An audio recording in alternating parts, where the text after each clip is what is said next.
Good evening, everybody. Lord Lieutenants, colleagues, collaborators and friends. I'm delighted to welcome you here to the Innovation and Impact Awards, as well as everyone who's here in person in this wonderful Sainsbury Centre. This includes a warm welcome to those who are watching online through the live stream. I'm Professor Brian Reid, Pro-Vice-Chancellor for Research and Innovation. We established these awards in 2017 to acknowledge and celebrate the incredible research and innovation by the university staff, students and graduates. Of course, we don't work in isolation, and these awards showcase our collaborative approach to carrying out world-leading research innovation with others. I'm thrilled to see so many of our partners and supporters here today, so thank you for joining us. Of course, while these awards were launched several years ago, the university has a much longer history. Since being established 60 years ago, UEA has become an essential part of East Anglian fabric, a flourishing institute through which the region has led the world. We're proud of this legacy, and we're fully committed to continuing to build upon it, which means continuing to address local and global challenges through world-leading collaborative research and innovation. So these awards will remain a flagship event for many years to come. Before I introduce the first award, I would like to thank UEA colleagues and partners from outside the university who gave up their time to join me on the judging panel this year. We hope you've all recovered from the enjoyable but extremely difficult judging session. Thank you for sharing your time and your expertise. These awards could not happen without you. We'd also like to take the opportunity to make a special mention to my colleague, John Carter, sitting over here. John's worked at UEA for 12 years in our research division, where he's currently our Associate Director for Intellectual Property and Investment Management. John will be retiring in a couple of weeks, and I would like to offer my personal thanks and the thanks of the university for all his hard work and support in innovation at UEA, including involvement in judging the awards in the judging panel this year. So thank you, John.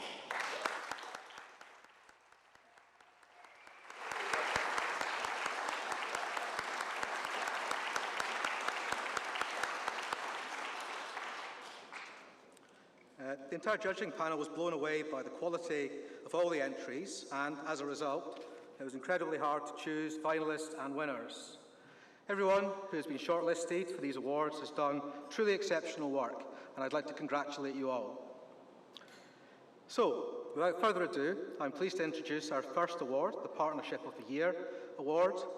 This award recognises UEA staff whose work with external organisations has resulted in an outstanding commercial, social, health or cultural impact beyond academia.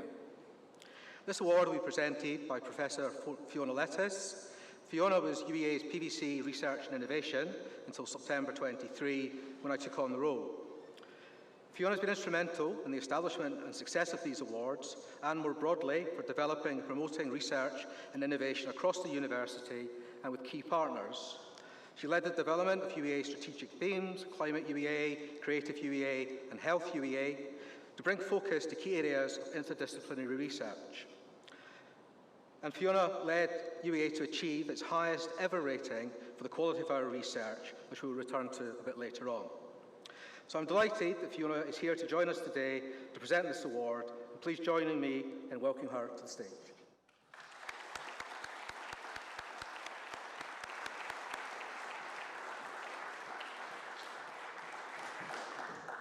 Thanks, Brian. Good evening, and thank you for that very kind introduction. I'm extremely proud to have served as UEA's Pro-Vice-Chancellor for Research and Innovation for 7 years until, as Brian said, 2023 last year. And I'm delighted to still be part of the UEA family as an emeritus professor now. And it's great to be here this evening and see so many familiar faces, and I think I've managed to say hello to quite a lot of you, but also some new faces too, so welcome. As Brian said, I've been a part of these awards since the very beginning, and I've had a wide range of roles in that time, but this is my first time to present an award, and I'm absolutely thrilled to be invited to do so. The partnership category is special to me, as I've always been passionate about collaboration and how, as a university, we can work with a diverse range of organisations and people across all sectors. And of course, how we can collaborate better internally with each other across the various schools and departments. I think you'll get a good flavour of that across all of the awards and finalists this evening. I did just want to draw out a couple of recent examples. Brian's already mentioned, since 2019, UEA has launched 3 strategic interdisciplinary themes, climate, creative and health, with an explicit purpose to enable better collaboration and partnership working within areas of our research and innovation, expertise and strength. We also opened the state-of-the-art Productivity East facility in partnership and with funding support from the New Anglia LEP. Thank you to them for that support. Productivity East supports research and innovation across the university and with many regional and global businesses, while giving students huge opportunities to collaborate and innovate. And we launched our Civic UEA project and Civic Charter to coincide with UEA's 60th anniversary this academic year, with a commitment to work collaboratively and in partnership to benefit the region and to address key local and global challenges for the next 60 years, at least. None of these projects would be possible without our academics and professional services staff working so well together. So a huge thanks to our brilliant research and innovation colleagues, to our amazing academics, and to our fabulous partners. Many are here this evening in the room, or perhaps joining us online, but also to all of those who couldn't be here to join the celebration this evening. We have so much to be proud of, and tonight we're showcasing what we can do when we really work effectively together. And so that brings me now to the finalists in this Partnership of the Year category, exemplifying innovative, creative and impactful partnerships and collaboration. So, without further ado, let's take a closer look at the 3 finalists in this category. The climate mural for our times is the result of a deep collaboration between Norwich City Council, the artist Gennady Ivanov and the Climatic Research Unit. It spans 66 million years and represents the impact of climate change on what is now Norfolk and Norwich. And one of the reasons it's here is because it's sitting in front of Norwich City Council decision makers. It's very important because the decisions we make today are going to determine the next 50 to 100 years for our city and for the planet. And the mural represents those 2 decisions that we have between a sustainable future and a catastrophic future. I'm seconded from UEA to North Norfolk District Council to support the Coastwise project. Coastal erosion is accelerating on our coast, and we know that the coast can't sustainably be defended in the long term. We have to work with the science, so we know that beaches are dropping, storms are increasing in frequency and intensity, and our cliffs are eroding, and we have to work with those kind of elements to understand then what's at risk. So Coastwise is looking at developing adaptation options for supporting communities, things including people's homes, of course, roads, car parks, habitats, other types of connectivity in local places to give them a more hopeful future. For the Good Jobs project, our team worked for Norwich Good Economy Commission. They wanted to find out what was happening for frontline workers and their experience of work.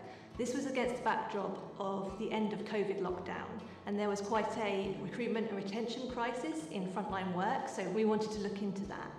We did interviews with workers, managers and people who represented networks that supported businesses, and we went on to produce an infographic, handbook and video all about 4 boosts for frontline workers. And we were able to take those out to other managers across the county and now nationwide to show them ways of building relationships that support good experiences at work.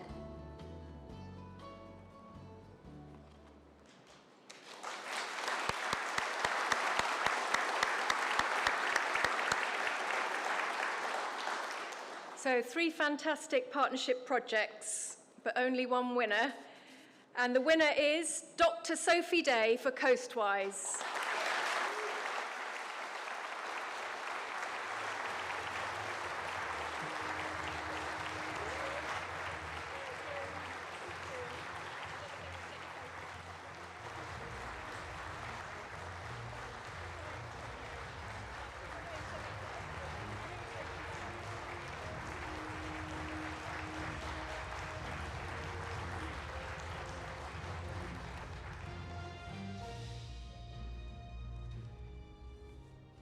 like to say a few words? I'm quite taken aback, thank you. I think the real thanks, though, go to my collaborators in creating this opportunity for this project. So, North Norfolk District Council, Coastal Partnership East and the Environment Agency, alongside the RIN team at UEA, School of Environmental Sciences and the Tyndall Centre, who have really helped me achieve this partnership through a short secondment, which then enabled the development of the Coastwise project, which the council, they kind of embraced me into rising to the challenge of writing a £15 million business case, which was really, it's been really transformational for North Norfolk. We've got a bit of a challenge on our hands now to live up to that. I think just to live up to the challenge that we face. Erosion is going to continue. Whatever happens, we will be living with a changing coast, and for many communities and many individuals that brings a great deal of fear and uncertainty. At the moment, there's no particular policy mechanisms, there's no compensation, there's nothing really that we can offer in terms of options. So by 2027, that's what we're going to be doing. We're going to have some options on the table for those people, for those communities, places like Haysborough and North Norfolk, where they're looking at losing not only homes, but roads, community facilities, a graveyard, a church, all sorts of things. So, yeah, it's a big challenge, but I think through long relationships built over 20 years, really, really proud to be in the position of being involved on the ground as an embedded researcher, and to have that valued as part of a public sector project like this, to see the appreciation that is given to UEA being involved in a project really quite fundamentally from the start and in its creation. So I think this is it's a great honour to have this award, and thank you very much. Thank you. Okay, our next award is the Student or Graduate Innovation and Enterprise Award. This prize recognises our outstanding student innovation and enterprise venture that originated at UEA. To present this prize, we are joined with the former winner of this prize from 2019, Dr. Thuria Wenbar. Thuria is an A&E doctor and CEO of Evara. Evara is a web-based pharmacy platform that is making healthcare more accessible and has already helped over 350,000 patients. I'm delighted to welcome Thuria to present this award. Please join me in welcoming her to the stage.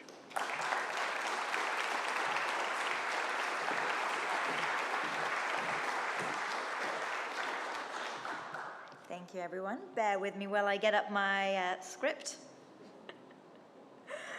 Perfect. Good evening, everyone. Thank you all for taking the time out and joining us here to celebrate today's finalists and award winners. It is my absolute pleasure to actually be on this stage.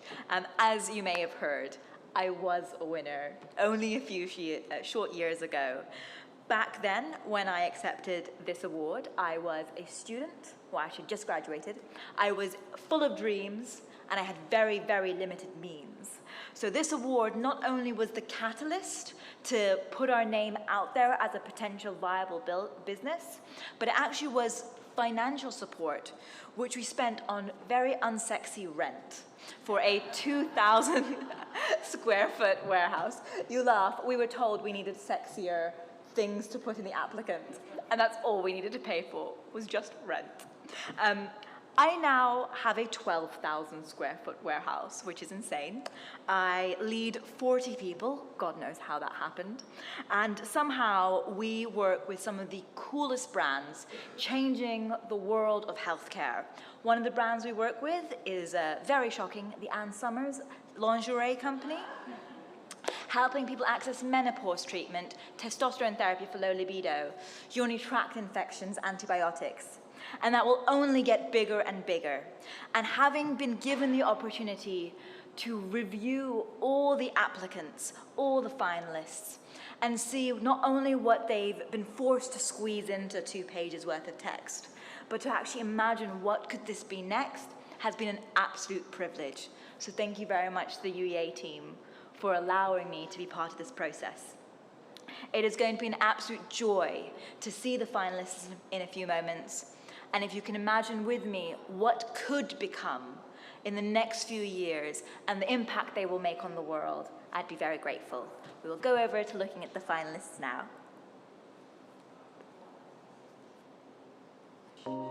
Afghan Girls' Access to Education is a project that my friends and I created as a response to the closing down of all girls' schools by the Taliban.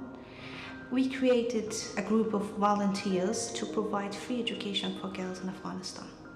This project covers a complete school curriculum with special tutorials and digital literacy and personal development. Currently, our project directly impacts the lives of 1,400 students. This project will simultaneously benefit people in Afghanistan and also Afghan diaspora who are based in the UK. I started Canopy because it's way too hard to shop sustainably right now. Big retailers and cheap plastic products are wrecking our planet, but it's hard to know where to shop sustainably. We vet every product and give them clear labels to help you track the carbon, plastic and water you're saving by choosing our sustainable alternatives. And our simple swap guides give you the facts to buy better and reduce your footprint as we build the first shopping platform that truly fights greenwashing. Tech Educators is a coding bootcamp provider founded by alumni from UEA, and our managing director is an alumni as well. We teach people software development and games development over the course of 12 weeks. We take people who've got no experience in any of that, and by the end of it they are ready to work in software development or games development. So we know there is a huge gap in industry for people who can code and people who can make software, and we also know there's a huge amount of people who are looking for work and are looking for skills so they can get back into the workforce. And so we've taken those two problems and we're fixing both. We're taking people who are looking for work and an opportunity to learn, and we get them ready to contribute into the industry.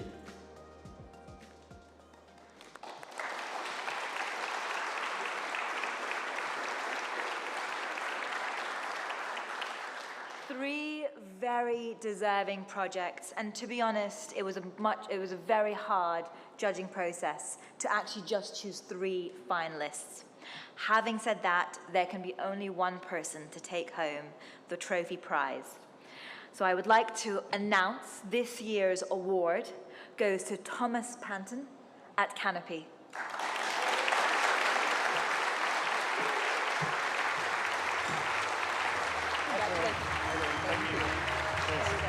Well done.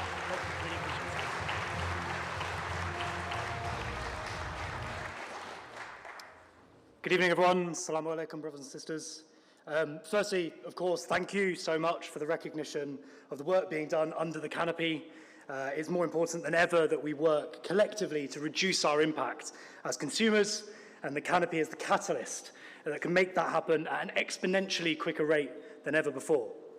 As ever, our commitment to climate action must be intertwined with climate justice, and that remains at the very forefront of what Canopy is built upon. Without ethics, it's irrelevant how much environmental impact we have, as we'll just continue to prop up the colonial systems that have birthed the inequalities we see across the world today. As someone who has worked across the international human rights and international environmental movement across my career, it's more important than ever that that message rings true for climate-focused companies and organisations and institutions. Our next award this evening is for outstanding commercialisation of research. As well as recognising for-profit businesses and consultancy, this award also recognises social enterprise and can demonstrate community-based innovation. I'm delighted to welcome Glenn Webster to present this prize. Glenn has worked with the Norfolk Chamber of Commerce, and through his appointments in business has been instrumental in economic growth in the region. I'd like to say a special thank you to Glenn for being a judge for these awards since they were launched in 2017, and please join me in welcoming Glenn to the stage.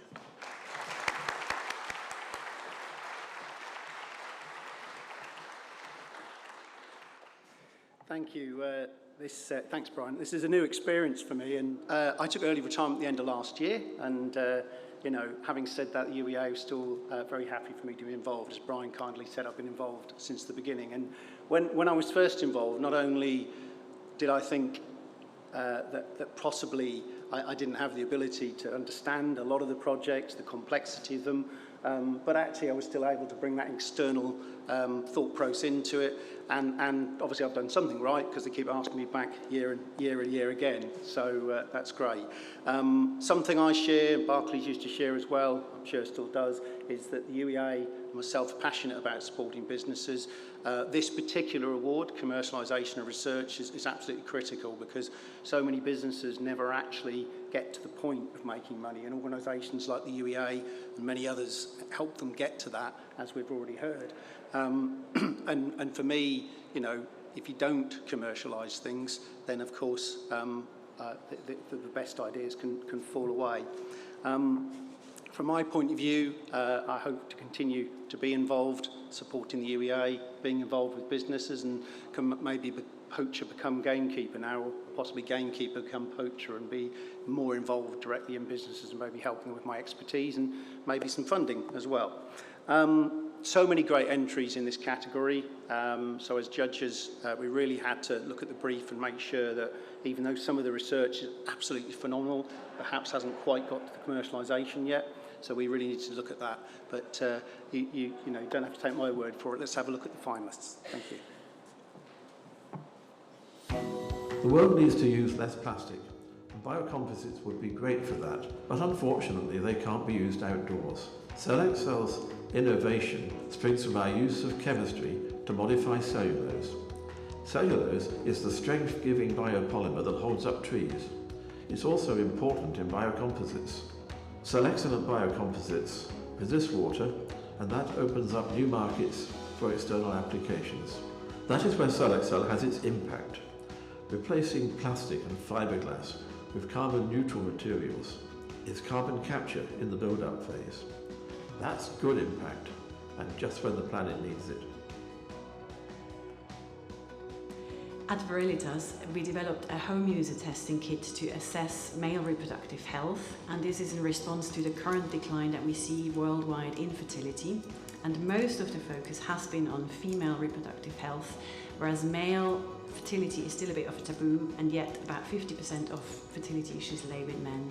And this test kit allows men to test their own reproductive health in the comfort of their home in complete anonymity, and will give answers in minutes and not waiting times of months or potentially years. And what we hope is that this really helps men to gain insight into their reproductive health at an early stage. We're a consultancy that advises vineyards, or soon to be vineyards, in the UK primarily, but also overseas. Working in the UK in the last 20 years, we've seen a real shift in particularly growing season temperatures, which have enabled new varieties to be planted. And what we're able to do is take climate data, compute or convert that data into bioclimatic indices that tell us which varieties are suitable and whether a site is suitable, and then pass that data on in an informed way to clients to help them make an informed data decision in terms of investment.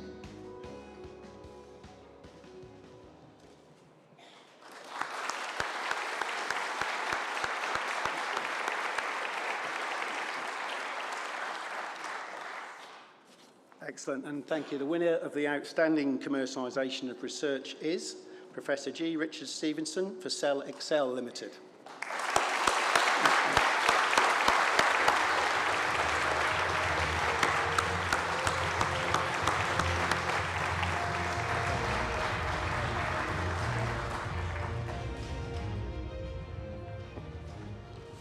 Well, that's absolutely splendid news for Cellexcel, and if my pitch in the little video there was true, it'll be good news for the planet as well.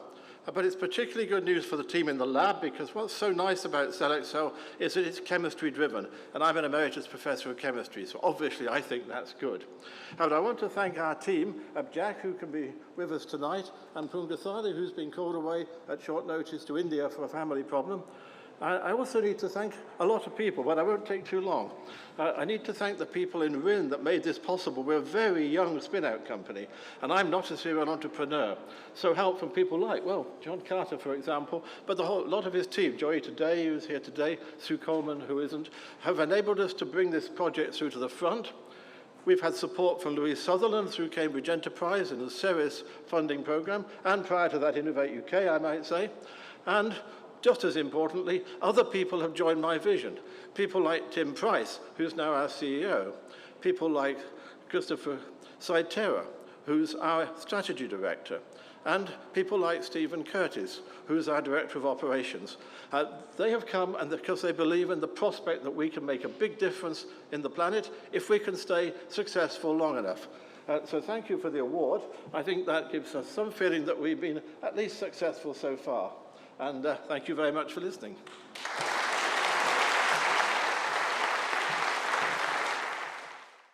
Our next award is for the Consultancy Project of the Year. This award recognises an outstanding consultancy project that can clearly demonstrate a commercial, social, health or cultural impact beyond academia. To present this award, I'm delighted to welcome Professor Gary Cass. Gary joined Natural England in 2007 as Principal Scientist in Strategy and Environmental Futures and served as Deputy Chief Scientist between 2014 and 2022. He's now Professor of Sustainable Policy and Practice at Royal Holloway University in London and visiting Professor at the Centre for Environment and Sustainability at the University of Surrey. Please join me in welcoming Gary to the stage.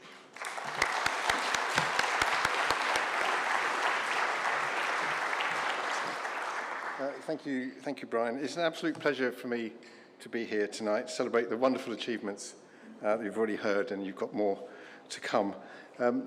This really is an excellent university, and it's just a shame I'm kind of based in Surrey, really. I do live in Norfolk, though, which is a kind of weird thing, but we have a wonderful thing called Zoom and Teams these days. So the last time we did the awards, I was in the audience, and I was sat next to Colette, who's over there. And goodness sake, don't let her get her claws into you because she won't let go. So it's wonderful. I've kind of made it to the stage tonight. So yeah, so I'm a kind of environmental scientist, a sustainability practitioner, et cetera, a pracademic, as somebody once described me. And I do have a long history with UEA, stretching back to the mid-80s, working on a lot of things to do with air pollution and all sorts of things. Offered a PhD once on how does dust settle in National Trust properties. Absolutely brilliant stuff. I mean, hugely beneficial and necessary. I didn't take that PhD, I must say.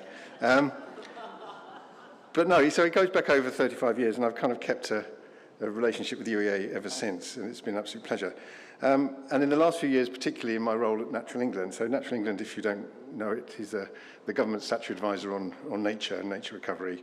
And it was an absolute pleasure to work with colleagues here, and particularly Colette and others, in establishing a strategic partnership with UEA for that, which is going really well, and I think with up to three particular projects coming out of that strategic partnership as well. So that's got a long way to go yet, I think.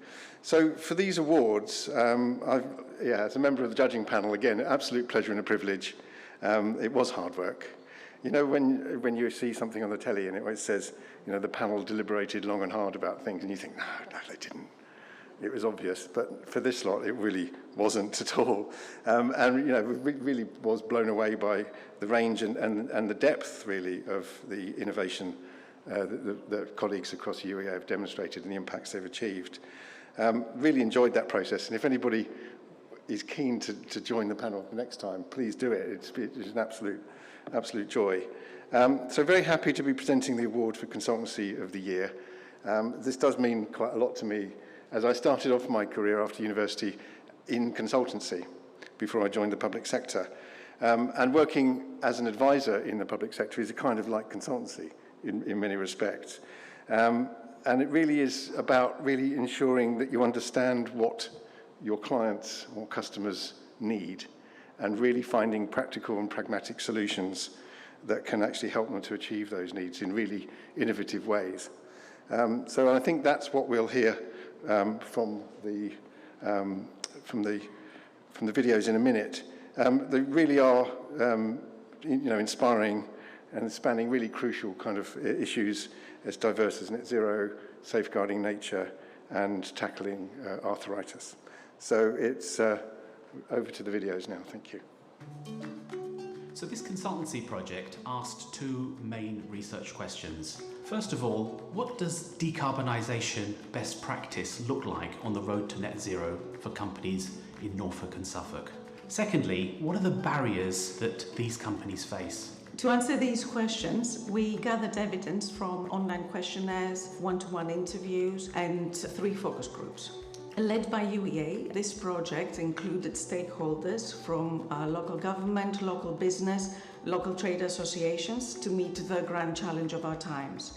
This is an example of what we call the triple helix in action, where academia, industry, and government come together to address economic and social issues. The Safeguarding Natural Assets project was part of a collaboration with Norfolk and Suffolk County Councils and other members of the Nature Recovery Partnership. As part of the work, we created a natural capital evidence compendium for the 2 counties, highlighting the key features in terms of land use, habitats, species, freshwater, coastal environments, and the atmosphere. We also considered the different pressures on these habitats and identified the sorts of responses that were needed to try and develop the natural environment of Norfolk and Suffolk in the future. The work has since been used to help develop ideas regarding the local nature recovery strategies for Norfolk and Suffolk.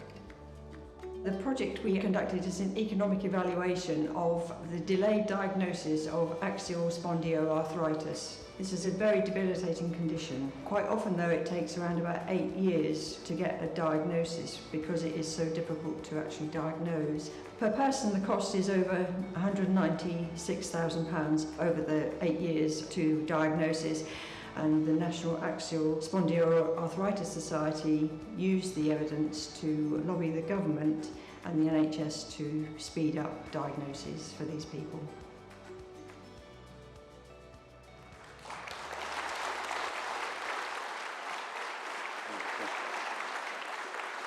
So 3 absolutely amazing projects, and the winner is Professor Andrew Lovett for Safeguarding Natural Assets, working in Norfolk and Suffolk Nature Recovery Project.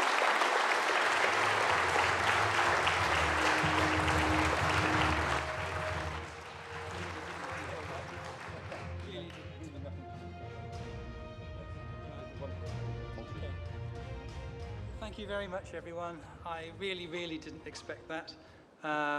It's quite a surprise. I'd like to say an enormous thank you to a couple of the people. Some of them are in the audience. So Trudy Doherty there has worked with me for 25 years, one of the other key contributors to this. Sophie, who you've heard already, was another one of our contributors. My other researcher has worked with me 25 years, Gilla Zunenberg. I'm afraid she's not able to be here tonight, but all the maps you saw in those works and what you see online, that's her creation. And in the audience we have Tim de Keyser from Suffolk County Council and John Jones from Norfolk County Council. We've had a collaboration with them now for a number of years. As someone who was born in Norwich, went to university elsewhere, has now worked for UEA for 30 years, I really felt so proud doing this work, and I'm really passionate about trying to improve the county's environments in the future. Thank you very much.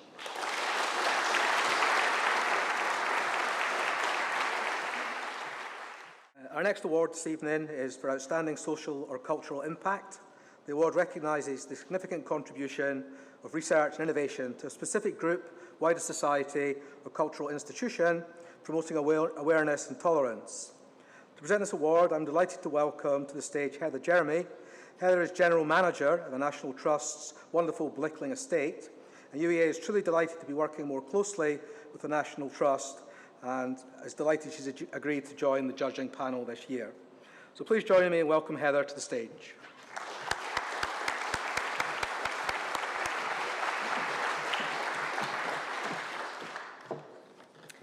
Good evening, everyone, and thank you so much for having me here tonight.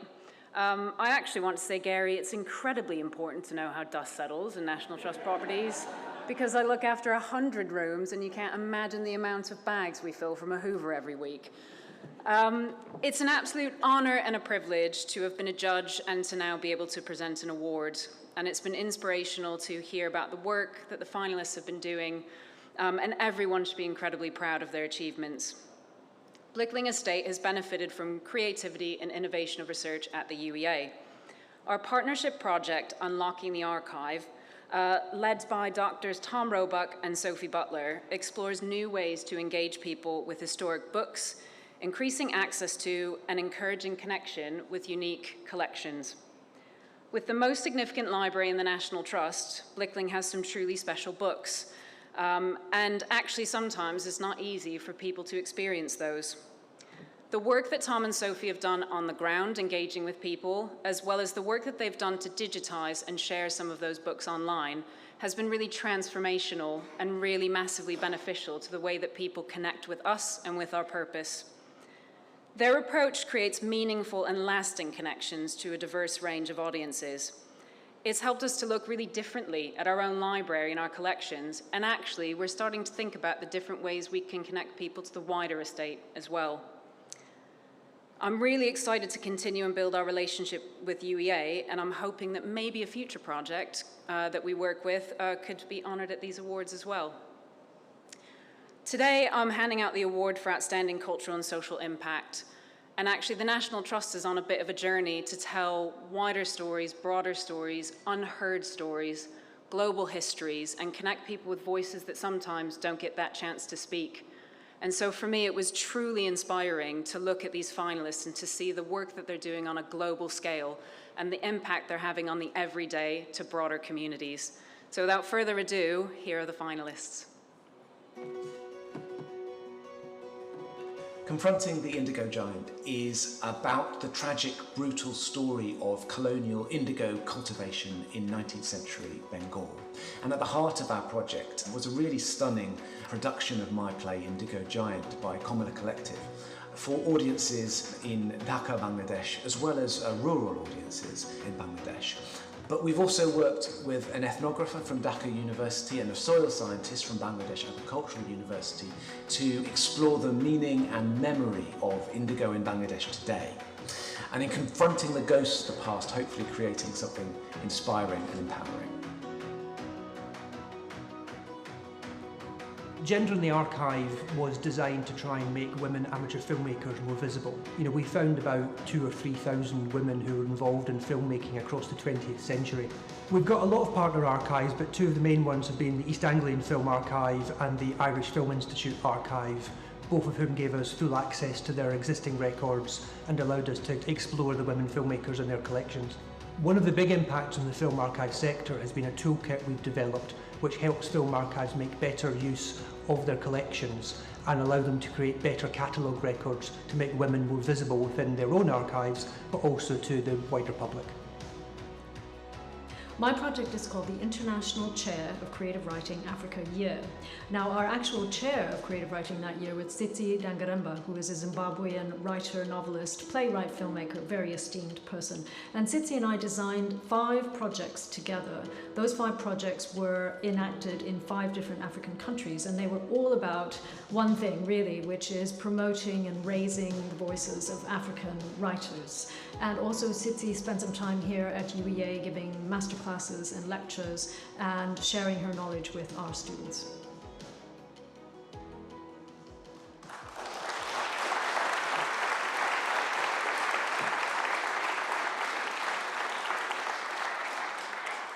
What an incredible set of finalists, and the winner is Professor Jean McNeill for International Chair of Creative Writing Africa Year.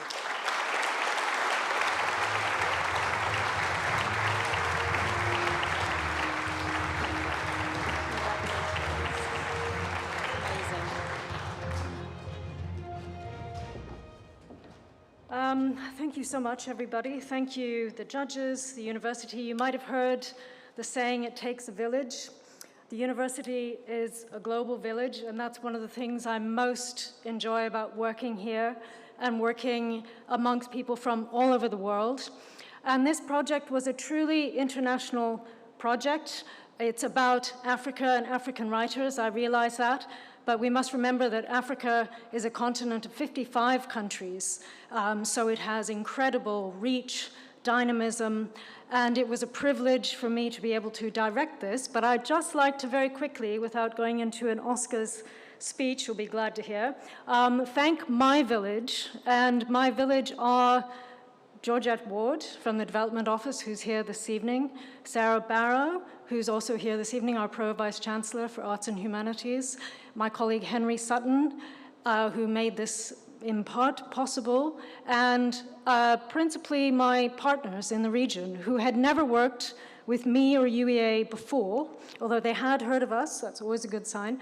And so they put a lot of faith and trust in us.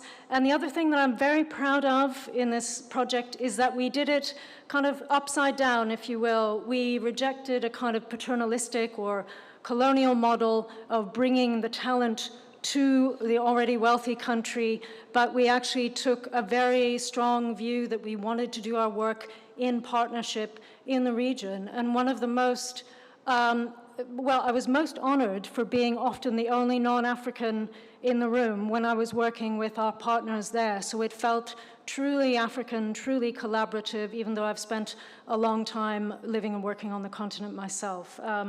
So it was fantastic. I'd also like to thank our chair, Tsitsi Dangaremba, who's in Nairobi this evening, who sends us her warm wishes. She'll be so pleased. Her heart was very much in this. And also, finally, thank our anonymous donor. Now, I'm a writer, so I would love to give you the big reveal, but I can't because our donor insists upon being anonymous. But without the donor's generosity, this would not have happened. So thank you so much.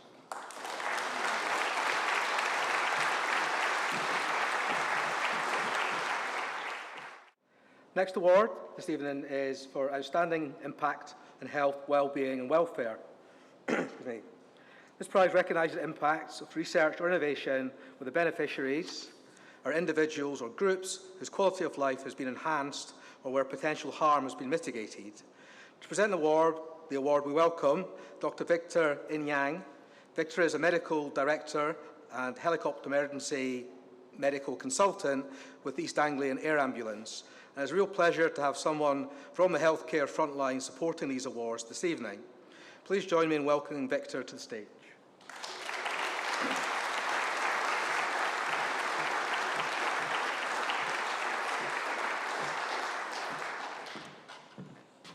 Good evening, and thank you. Thank you for inviting me to this wonderful occasion. I think you got me at innovation and impact. I couldn't say no, given the background I have and the East Anglian Air Ambulance.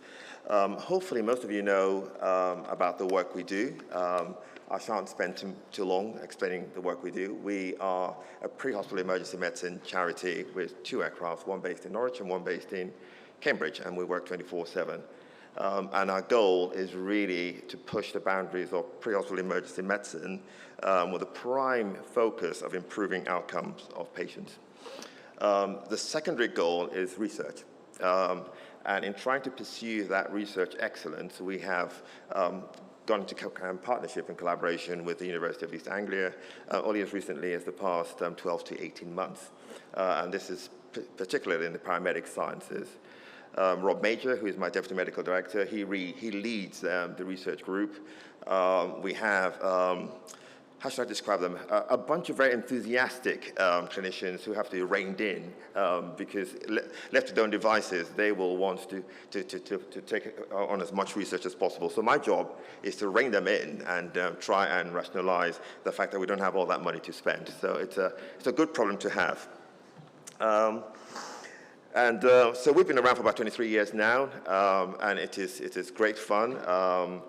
When I got the short list to go through, it was fascinating going through the short list because there were things I knew, there were things I didn't know, so it was a win-win in that I learned so much from the top quality finalists on the list. So without much ado, I will pause and allow you to have a look at the finalists before we announce the winner. The Communication Access Project aims to create an accessible communication space for everyone. The project is raising awareness of communication needs and acknowledges that communication difficulties are often invisible and can arise at any time across the lifespan. The project is unique as it unites a vast range of people and departments from across the university, and it recognises that communication is at the heart of what we do. So my work involves taking a public health approach to palliative and end-of-life care, and globally that's referred to as the Compassionate Communities movement. Compassionate Communities resides on the 95% rule, and that is, if you're living at home with a life-limiting illness, you may come into contact with clinical services up to 5% of any day. And my work involves expanding community involvement to occupy that 95%, to try and reduce cases of social isolation, loneliness, depression, anxiety, and generally to be there as a means of family support. Through this work, we convened a series of community groups to try and help provide more community-based support. I'm going to tell you about SNAP, the support needs approach for patients. So this is an intervention that we developed because we know that patients with long-term chronic progressive conditions have unmet support needs. We also know that healthcare policy says that clinicians should be working with patients to identify and address those needs, but it doesn't tell them how. So we developed SNAP as a way for patients and clinicians to work together to identify and address those needs. So SNAP has been taken up internationally as well as nationally. It's being used in a range of countries, but also we've been adapting SNAP to use it with other clinical groups. So we've been trying to adapt it to use with patients with mental health problems, and we're also hoping to do some work to adapt it for use in prison healthcare settings as well.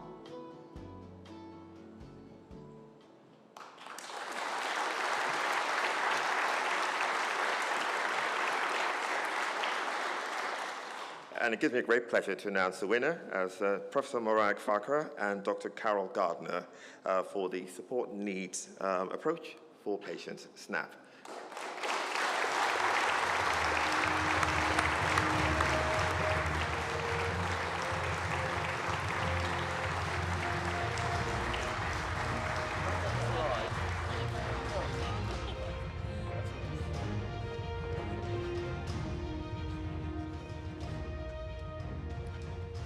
Okay, really didn't expect that. I'm actually shaking. Thank you very much, UEA, for this award. There are lots of reasons why patients don't tell clinicians about their support needs, the things that they're worried about, the things that they're concerned about. They can put it down to thinking it's just due to their aging. They can feel guilt about their health condition, feeling that the problems that they have are their own fault. They can do a surprising amount of filtering when they have a clinician in front of them. So for example, if you're a patient with chronic lung disease and you have a respiratory physician in front of you and they ask, how are you? Have you got any concerns? You will tell them how your lungs are. You won't tell them about the fact you're worried about your cat or how to pay your rent, all things that can actually impact on your health.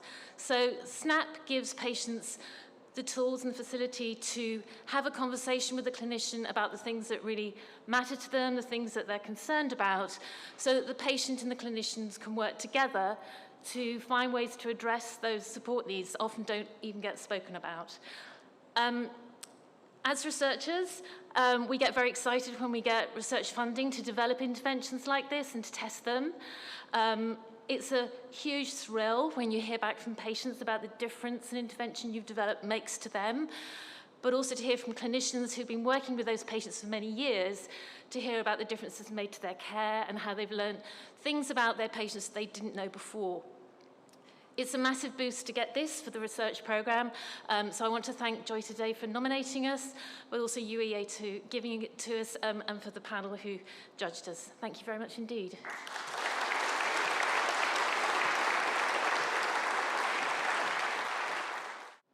Okay, my final piece of business for the evening. So our penultimate award is an Outstanding Impact Award in the area of policy and practice. The prize recognises the impacts of research and innovation, where the beneficiaries may include government, non-government organisations, charities and public sector organisations, and society either as a whole or groups of individuals in society. To present this award, we welcome Minnie Moe. Minnie has spent years in innovation, design, advertising and brand consultancy. She was managing partner of HHCL, the advertising agency of the decade, and then global marketing director of innovation company What If. Minnie was voted Visage UK Business Leader of the Year in 2020. Thereafter, Minnie joined the Design Council as Chief Executive in March 2021, where she introduced and led Design for Planet mission to help address the climate crisis. The third edition of the award-winning Design for Planet Festival, 18-19th of October 2023, was hosted in one of the world's most sustainable buildings, UEA's Enterprise Centre. Please join me in welcoming Minnie to the stage.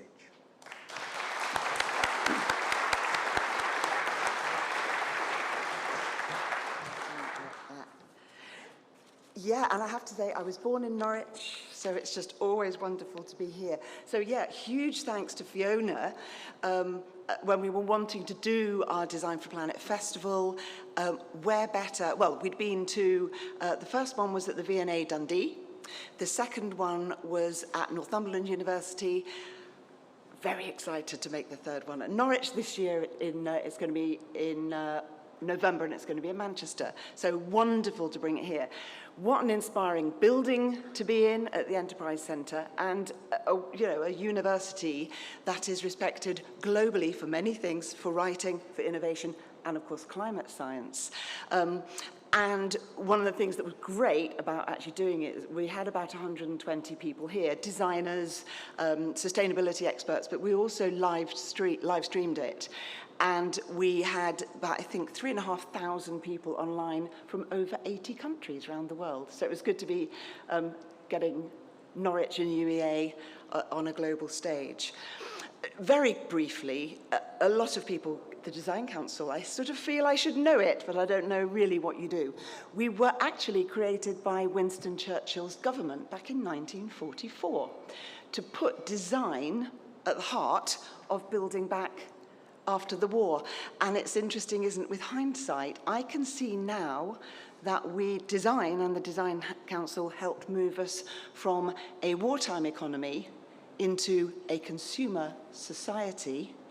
We and many others then did an incredibly good job, and now we need to harness design, because design shapes the world from everything from a spoon to a city. We now need to harness design to transition from a consumer society to a sustainable society. So design's role has really, really changed. So innovation, design is the fuel of innovation, but also, you may or may not know, one of the latest sorts of design is policy design. Because of course, you really do need to be very intentional and design policy. So thrilled to be presenting this prize. There are 3 different and very, very interesting shortlisted projects, shall we say, and let's see those now. In the last 5 years, the number of people in need of international humanitarian assistance has doubled. And what our research is interested in is how governments make decisions about where they allocate their limited amount of international aid. And in doing so, we've identified ways that journalists and civil society organisations can use the media to encourage governments to give more aid, but also to give aid where it's needed most. And these recommendations have been taken up by lots of organisations to shape the way that they interact with governments to try and encourage them to give more aid where it's needed most. Our project is about genomic surveillance of the wheat blast pathogen. Wheat blast is a new disease in wheat that has spread throughout the world, first to Bangladesh, to Asia, out of South America where it originated, and more recently even moved to Africa, to Zambia. So we've been following this pathogen, doing genomic surveillance. The first step, if you want to really develop a strategy to deal with the disease, is to know the enemy. And so that's what we're doing. We're knowing the enemy in its most intimate sort of details. Try to understand how it's changing over time and causing havoc to our wheat crop. The first thing to say about transitional safeguarding is that it's not a model, it's not an intervention, it's a way of thinking about how to safeguard young people through the process of them moving from being an adolescent to an adult. As part of the work that we have done, Des Holmes has developed 6 key principles that underpin transitional safeguarding, and we ensure that any agency who is interested in developing a transitional safeguarding approach matches their work to these principles. There's been a great deal of impact at a policy level. Lots of local authorities and other services tell us about the work that they are doing to change the life chances of young people, and that's the important thing.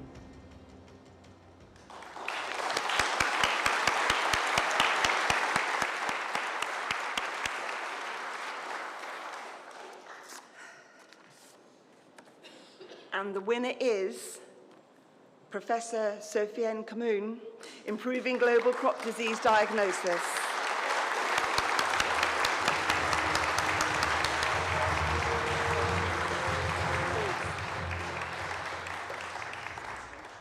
Thank you very much. I'm really touched. And I'm here representing the Sainsbury Lab, which is focused on plant disease. So thank you so much for recognizing my field, my profession, plant pathology, as an important profession indeed.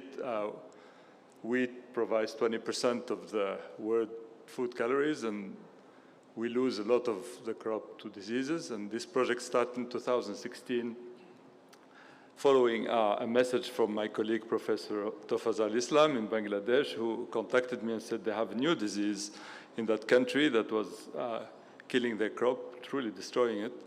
And that resulted into friendship, collaboration with Professor Islam, his student, his team, very inspiring. More recently, the disease spread to Zambia, to other parts of the world. We have a pandemic now of this disease.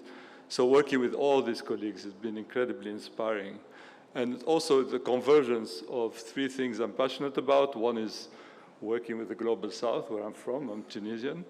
And secondly, open science. So this project and really embraced the approach of open science, and we call the project Open Wheat Blast, and especially inspiring these colleagues in developing countries to use open science. And finally, cutting-edge research and using genomics tools. So I want to thank my colleagues. Joe Wynn is here. Joe has been incredibly a leading force in this project.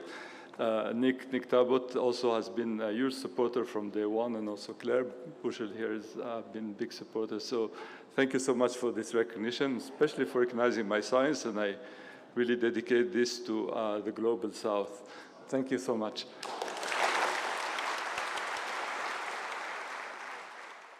Thank you. So this brings me now to the final award this evening, the Vice-Chancellor's Award of Outstanding Achievement, and I'm delighted to hand over to Professor David Maguire, the Vice-Chancellor of the University.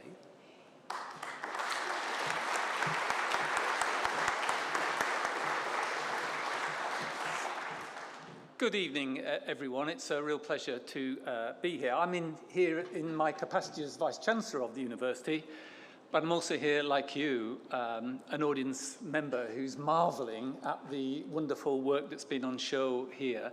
And every congratulations to each of the people who've been nominated, and also especially to those who've gained an award. And thank you to Brian for hosting the event, and to the production company, the organisers, and everybody who's got us all here and have made it such a special evening beyond the science and the impact of the research. You all know that UEA is really proud of the research that we do here at the university. We've seen many examples of incredible contributions to all manner of disciplines and all parts of the world. You also probably know that periodically in Britain, the quality of universities' research is assessed on about a 5 or 6 or 7 year periodic basis. And last time this was done, the results were published in 2022. Across all of the universities and other organisations submitted, our research quality was 17th in the United Kingdom amongst all multi-faculty universities that submitted. So 17th out of almost 300 institutions that submitted. And we're immensely proud of what that means. And that brings together a number of elements of our work, one of which is the impact of all of that wonderful research. So the way in which that research changes people's lives, has an impact on the economy, on culture, basically all of the ways beyond academia. And actually, we did slightly better on the impact of our research and came 16th in the ranking hierarchy. So it's really a phenomenal achievement, really, and it speaks volumes about the work that people do here and how that contributes beyond our university. And that didn't happen by magic. To get those impact scores, we had to submit a written statement about each of the brilliant pieces of research. And much of that was written by our researchers, but it also involved a number of people inside the university in a group called the Research and Innovation Team, or RIN as they're widely known. And so they worked with external partners, they supported patent and other intellectual property protection activities, gathered evidence of impact, and contributed to a number of the case study narratives. And this team also led and supported the way in which our research achieves impact in the wider world. So I'd like this evening to thank everybody who contributed to that enormous effort. We did especially well in 4 key areas: agriculture, food and veterinary science, anthropology and development studies, politics and international studies, and social work and social policy. Not only did we do quite well in those areas, we actually achieved 100% of our work having the highest possible level of impact, so-called 4-star impact.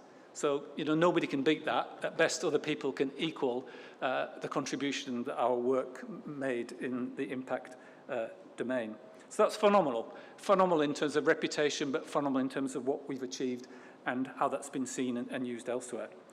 And beyond that, that actually contributed about £1.5 million a year of funding into the university to further the work that we do. Now, this wouldn't have been possible without a number of key people and a number of wider people. So unknown to a few people in the audience tonight, we're actually going to have an extra special award just to recognise the contribution of that whole group, but in particular to thank 3 people who played a seminal role in all that: Dr. Claire Bushell, the Research Impact Officer, Dr. Joita Day, the Senior Intellectual Property Manager, and Dr. Colette Matthewman, the Relationship Manager. They didn't know this is going to happen. They're probably as surprised as you are that the names have been called out, and they're probably petrified that I'm now going to invite them to come to the stage and to receive a special award for their enormous contribution.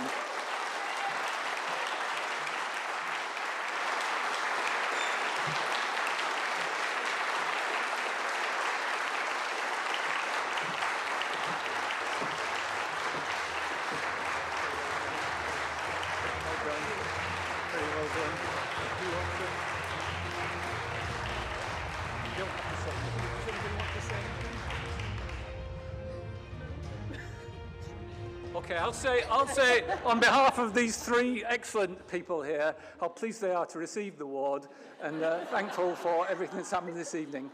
Very well done.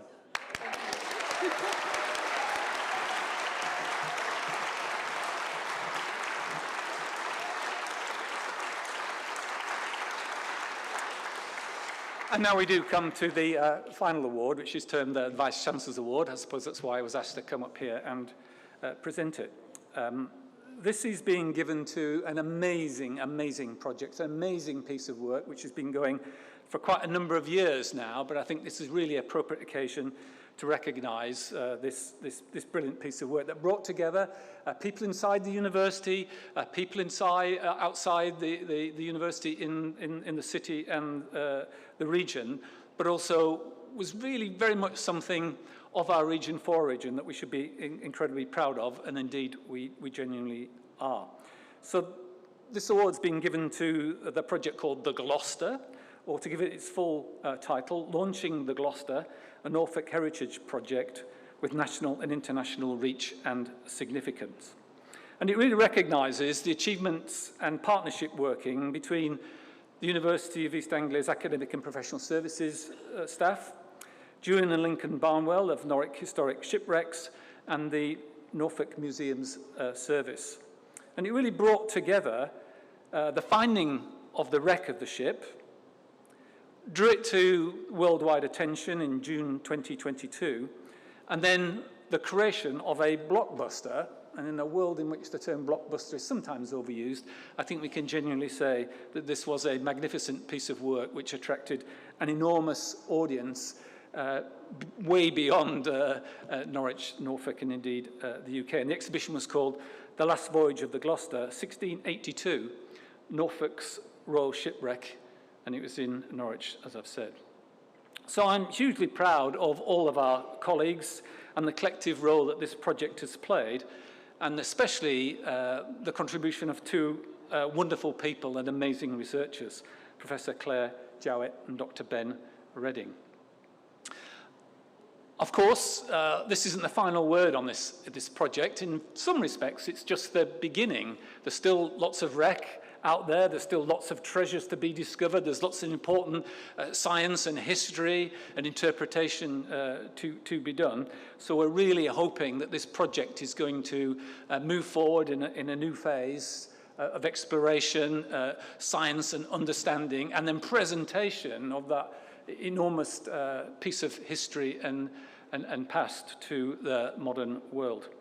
So I'm delighted to invite onto the stage to accept this award Professor Sarah Barrow, our Provost Chancellor for Arts and Humanities, the ship's finders, Julian Lincoln Barnwell of Norfolk Historic Shipwrecks, Stephen Miller, the Director of Norfolk Museum Service, and General the Lord Richard Dennett, who's been the Chairman and long-time sponsor of the Gloucester 1682 Trust. Please do come and join me.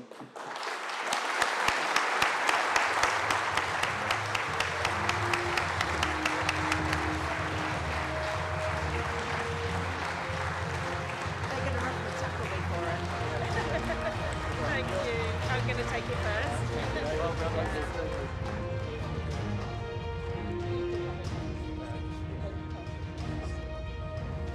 Thank you, David.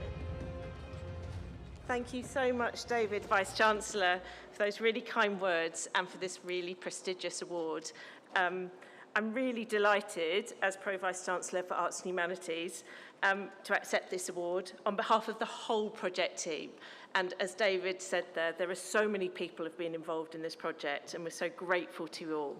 But in particular, this evening, I'd like to say particular thanks to our research team. David mentioned them, Professor Claire Jowett and Dr. Ben Redding, whose stellar work is being deservedly celebrated here this evening, and so it should be. I'd also like to take a moment to thank the communication and research teams at UEA for all your amazing support, guidance, leadership, expertise. We had a tricky moment in 2022, didn't we? I'm sure those of you who are involved. We had so much we had to do, things we could reveal, things we couldn't reveal. It was a tricky moment, and you helped us through that. Thank you so much. We are so grateful to have been invited to become involved in this project. This is not our project, it's not UEA's project, it's these guys' project.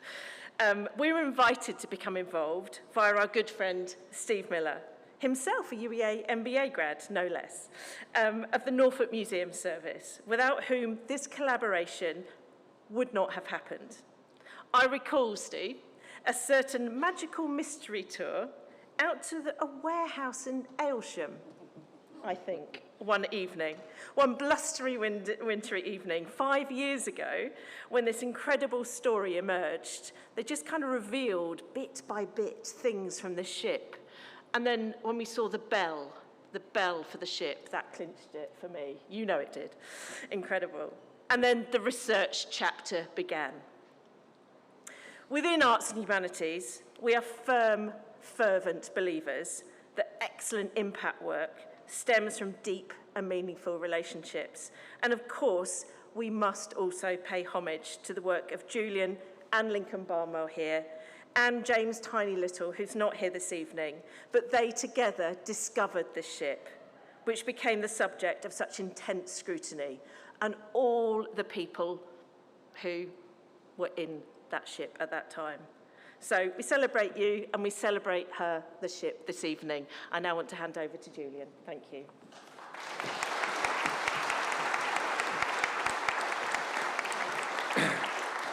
Thank you, Sarah, for those kind words. When myself, Lincoln, and our good friend Tiny were asked to form a strategic shipwreck partnership by Navy Command in 2014, we certainly felt like this was a fantastic opportunity to create a very special project. Standing here at this prestigious ceremony on behalf of us all is just incredible and a real honour. To try and summarise our feelings is very difficult, so I thought I'd like to take this opportunity to draw upon two Japanese philosophies. Firstly, Kaizen, meaning continuous improvements or change for the better, emphasising the idea that even the tiniest positive changes accumulated over time can lead to significant improvements. Secondly, Ikigai, which is a Japanese concept that means your reason for being, life, purpose, which brings you joy and inspires you to get out of bed every day. The Gloucester 1682 certainly does that for us. When the Gloucester discovery was announced to the world in June 2022, we got to see firsthand the might of the UEA team in action. The hard work, professionalism and expertise shown was off the scale, for which we'll be forever grateful. Thank you to everyone. Well done to all the winners, and I shall now hand over to Steve. Thank you.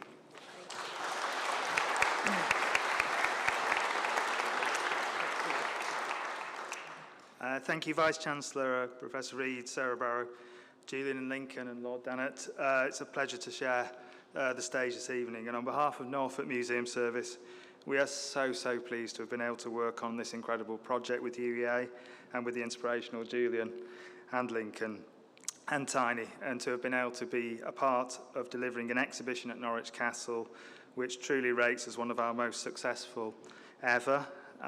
It certainly generated an incredible response in terms of our visitor numbers, including school children from across the east of England and beyond, who I know will have taken away a lifetime's worth of inspiration and pride in their county from this incredible experience. A particular thank you from the Museum Service to Professor Clare and Dr. Ben Redding, and also to Dr. Francesca Vanker and to Ruth Battersby-Took, the other 50% of the curatorial team from Norfolk Museum Service who are not with us this evening. We are also deeply grateful to Lord Dannett for our ongoing partnership with the Trust, and we wish Julian, Lincoln, Tiny, all the trustees of the Gloucester 1682 Trust all the very best for the next chapter of what is going to be an internationally important story with a Norfolk heart. Pleased to hand over to Lord Dannett. Thank you.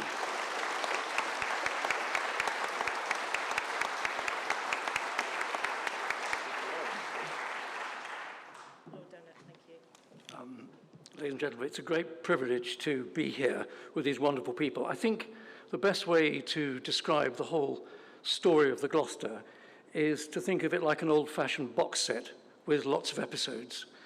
The first episode was the wreck itself back in 1682. The next episode, which we have to give huge credit to Julian and Lincoln and to Tiny Little, was the discovery of the wreck site of the Gloucester itself. And then the next episode must definitely cover all the work that's gone on here in the University of East Anglia. The depth of research has been quite phenomenal. And then, of course, the next episode must undoubtedly be the exhibition in the Castle Museum through the Norfolk Museum Service, which Steve Miller has just talked about. Along the line, we've formed the Gloucester 1682 Charitable Trust because we know and we understand that we've got to put the right governance around this project. We've got a tremendous amount of work to do. We've got a tremendous amount of money to raise before we can get to the last episodes, and I think the best is yet to come. The best yet to come is when we can finally present the whole story of the history of the Gloucester, the discovery of the Gloucester, its understanding in a 21st century meaningful presentation of the story in Great Yarmouth. That is our aim. It'll be wonderful for Great Yarmouth, it'll be wonderful for Norfolk, and it'll be wonderful for our nation. As they say around here, I think that could be huge.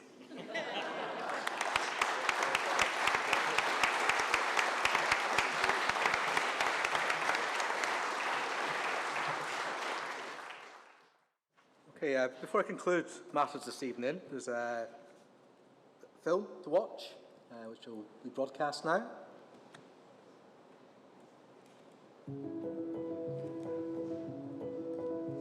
In finding the wreck of the Gloucester, Julian and Lincoln Barnwell and James Little made the most significant historic maritime discovery since the Mary Rose was discovered in 1971.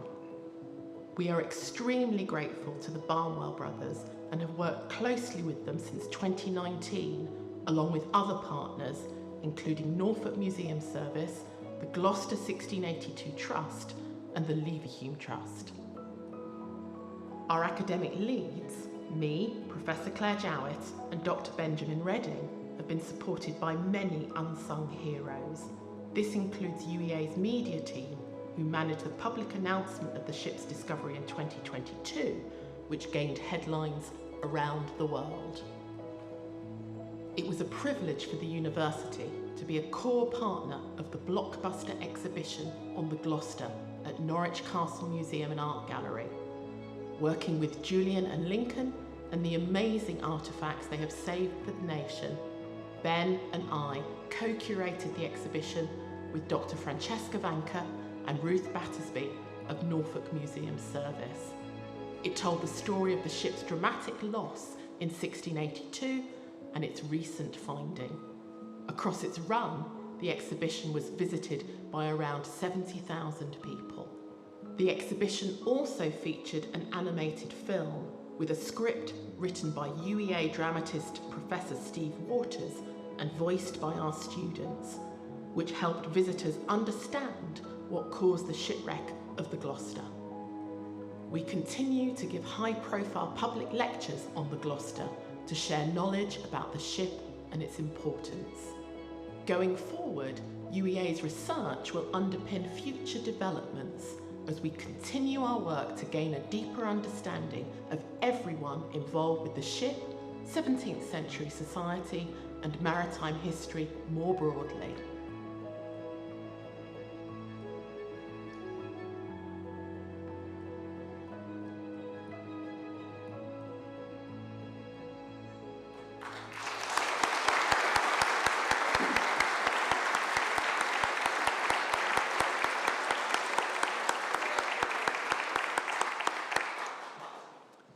So I'd now like to draw this evening's proceedings to a close.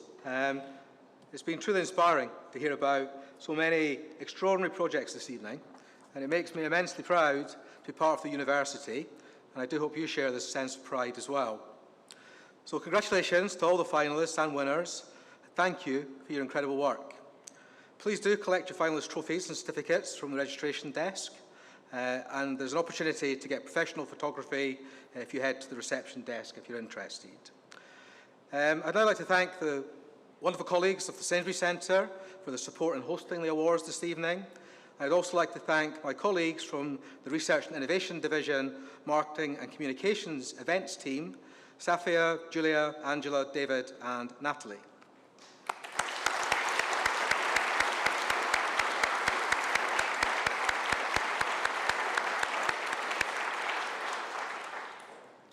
And I'd like to thank you and everyone for joining us tonight in the live stream and for all supporters of the university. I hope that those that are in the room will join us for some light refreshments which are being served over here. So thank you again and enjoy the rest of your evening.